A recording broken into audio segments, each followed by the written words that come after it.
안녕히 주무셨습니까? 가장 빠르게 만나는 글로벌 뉴스 분석 굿모닝 530 글로벌 1부 이주호입니다.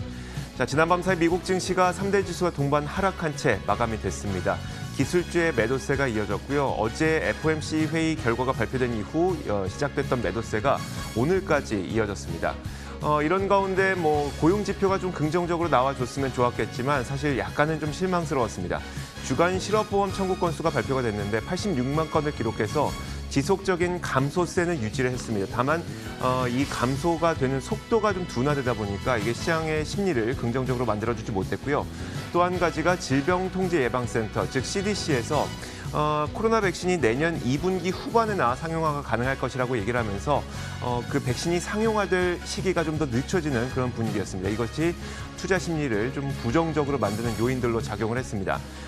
물론 그럼에도 불구하고 시장은 장 후반으로 가면 갈수록 낙폭은 좀 줄여가는 모습이었었는데요. 그만큼 시장의 투자 심리가 속절없이 무너지는 그런 모습은 아니었기 때문에 시장에 대해서 너무 큰 걱정을 하지는 않아도 되지 않을까라는 생각도 듭니다. 자, 지난밤 사이 어떤 일들이 있었는지 지금부터 하나하나 정리해드리도록 하겠습니다. 굿모닝 530 글로벌 1부 바로 출발하겠습니다.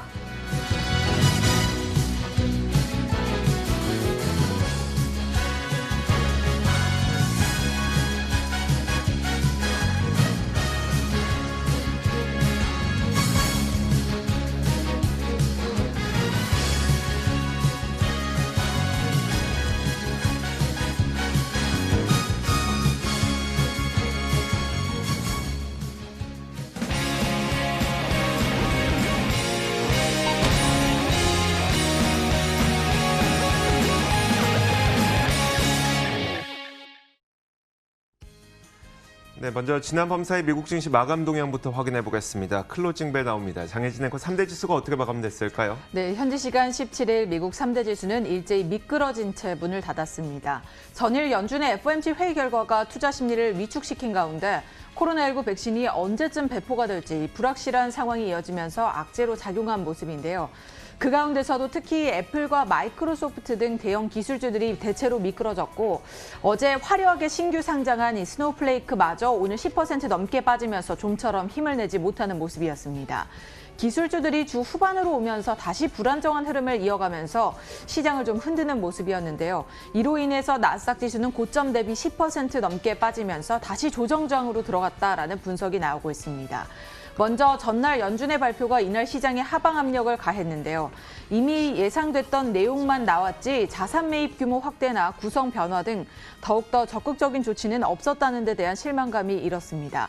구체적으로 언제까지 어느 정도의 완만함으로 물가 과열을 유지할 것인지 언급하지 않은 가운데 제롬 파월 연준 의장까지 현재 상황 그리고 앞으로의 전망에 대해서 여전히 불확실하다라고 밝혀서 시장에 부정적으로 작용을 했습니다. 엇갈린 백신 관련 소식들 또한 이날 지수 하락을 이끌었는데요. 로버트 레드필드 질병통제예방센터 국장은 이 코로나19 백신이 상용화되는 시기는 아마도 내년 2분기 후반 또는 3분기가 될 것으로 내다봤고요. 반면에 이 모더나의 CEO는 코로나19 백신에 대한 입장을 밝혔습니다. 그는 다음 달에 백신 효과가 확인이 가능할 수도 있지만 그보다는 11월에 백신 효과를 확인할 가능성이 높다고 전했습니다. 이렇게 백신과 관련해서는 엇갈린 소식들이 이어진 가운데 추가 부양책과 관련해서도 협상이 진전될 기미가 보이지 않는 상황이 시장에는 악재로 여전히 작용하고 있는 모습이었습니다. 트럼프 대통령은 전일 공화당이 부양책 규모를 늘릴 것을 요구를 했는데 이 제안에 대해서 공화당 의원들은 싸늘한 반응을 보이고 있는 것으로 알려지고 있습니다. 이날 지표도 대체로 부진했는데요. 미국의 주간 실업보험 청구자 수는 예상보다는 양호했지만 역시나 두드러진 회복세를 나타내지 못해서인지 반등에 힘을 실어주지 못했고요. 상무부가 발표한 8월 신규 주택 착공 실적과 허가 건수는 모두 전달 대비 줄면서 시장 예상을 밑도는 수치를 기록했습니다. 보다 자세한 마감 상황도 함께 보시죠. 먼저 다우지수입니다. 이날 초반에 반등을 시도한 다우지수 반짝 상승 전환에 성공을 했지만 다시 낙폭을 키우면서 0.5% 가까이 하락한 채 마감을 했습니다. 28,000선을 내줬는데요. 27,901포인트에 거래 마쳤습니다. 이어서 나스닥 지수도 함께 보시죠. 최근 이 며칠 들어 기술주들이 부진한 흐름을 이어가면서 나스닥 지수가 다시 조정장에 들어간 것이 아니냐라는 분석이 나올 정도로 이날도 1.3% 가까이 빠졌는데요. 11,000선을 이내 내주며 1,910포인트에 거래 마친 모습이었습니다. 마지막으로 S&P 500 지수까지 함께 체크해 보시죠. 이날 0.84% 하락을 했고 역시나 초반에 반등을 시도하긴 했지만 힘을 내지 못하면서 상승 전환에는 성공하지 못했습니다. 3,357포인트 거래 마친 모습이었습니다.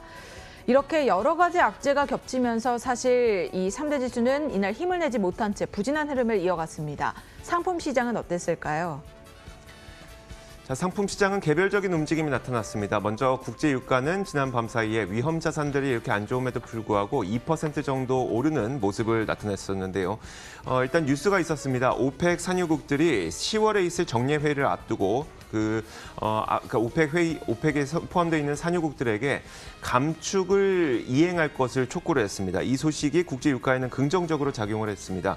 자, 그러면서 2% 넘게 올랐고요. 41.06달러의 현재 선물 시장에서 거래가 되고 있습니다. 자, 이어서 금값도 한번 살펴보도록 할 텐데요. 금값은 지난 밤 사이에 하락했습니다. 어제 발표됐었던 FOMC 이 회의 결과에서 추가적인 부양 시그널이 없었다는 점이 실망스럽게 작용을 했다는 분석이 나오고 있는데요. 자, 이 때문에 금값은 0.8% 정도 하락했습니다. 현재 선물 시장에서 1,954달러 선에 거래되고 있습니다. 자, 이런 가운데 10년물 국채 금리는 큰 변화는 없었습니다. 0.7%에 바짝 다가선 채 조금 하락한 모습이었는데요. 지금 현재 0.699%를 기록한 채 움직이고 있고요. 마지막으로 달러 인덱스도 살펴보도록 하겠습니다. 달러 약세 기조가 꺾인 것 같지는 않습니다.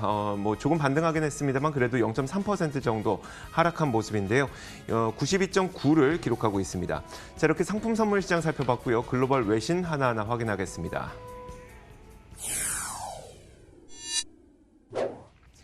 자, 첫 번째 외신부터 살펴볼까요?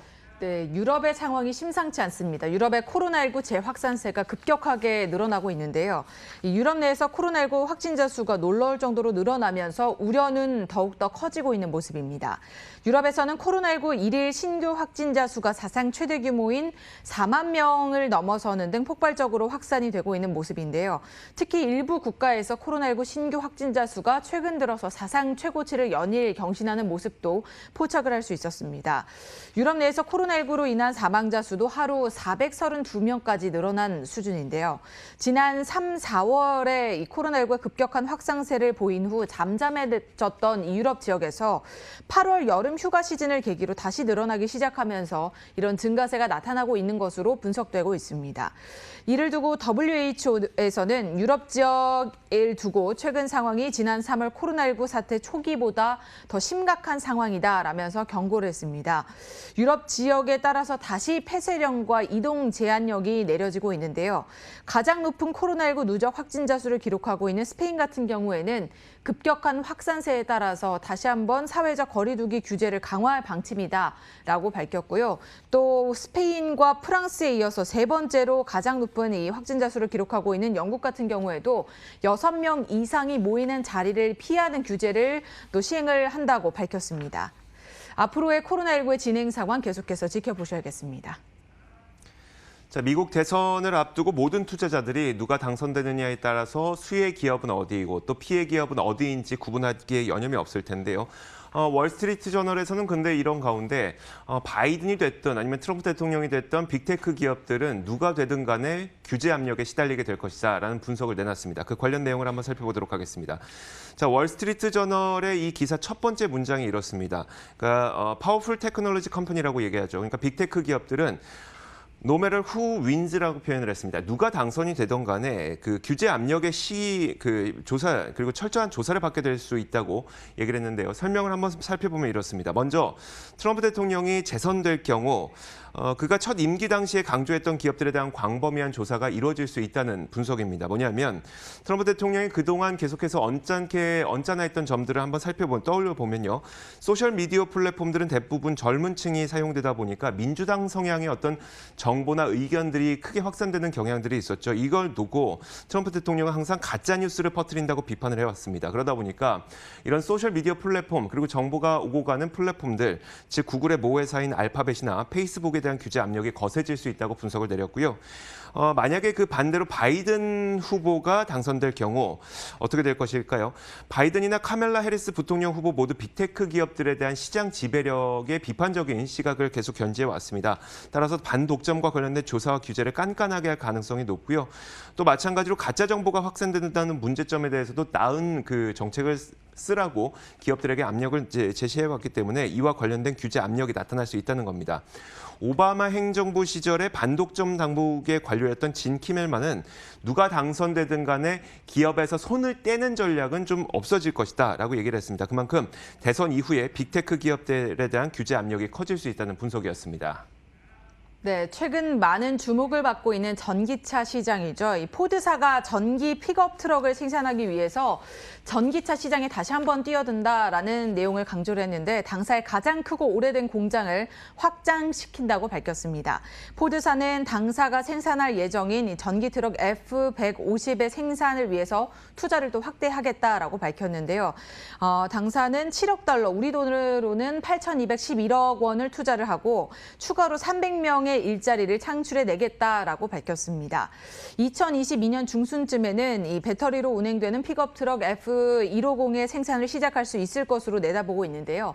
앞으로 이 포드사의 주력 자동차가 전기 픽업 트럭이 될 것으로까지 예상을 하고 있습니다.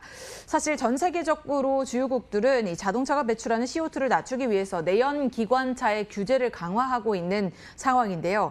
이에 따라서 글로벌 전기차 시장이 판매 대수 기준으로 2030년까지는 이 연간 비율 20% 정도가 늘어날 것으로 전망이 되고 있고요. 2030년대 후반쯤에는 전기차 시장 점유율이 내연기관차를 뛰어넘을 것으로 예상이 되고 있습니다.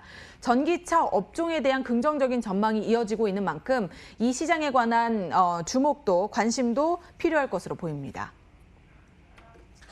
자, 오피스용 사무용 가구, 그러니까 사무용 가구의 유통업체인 허먼 밀러가 실적을 발표했는데요.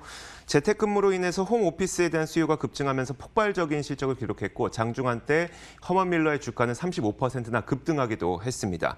자, 먼저 실적부터 수치를 확인해 보도록 하겠습니다. 주당 순이익을 기록했는데 1.24달러를 기록했습니다.